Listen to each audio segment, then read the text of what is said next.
好，各位老師好啊！咁我今日咧就介紹呢個跑圈機安裝同埋使用方法。咁首先咧就駁住呢4個頭啦，連接呢個跑圈機。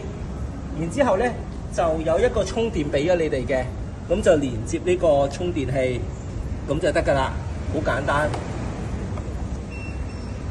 咁然之後咧，系統咧就去翻登入咗之後咧，就揀翻個年級，譬如我2C 班座，我就撳2C，輸入數據體適能。咁然之後咧有個6分鐘或者9分鐘，咁我就連接個跑圈機啦。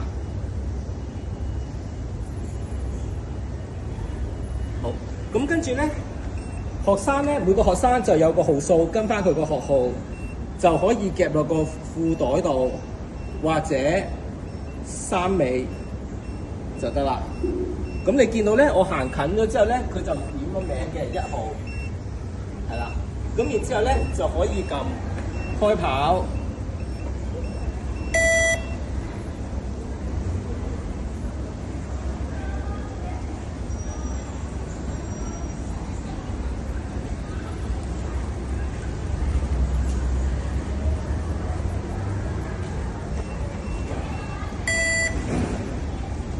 好啦，咁經過嘅時候咧，就會顯示咗有1個學生度咗啦。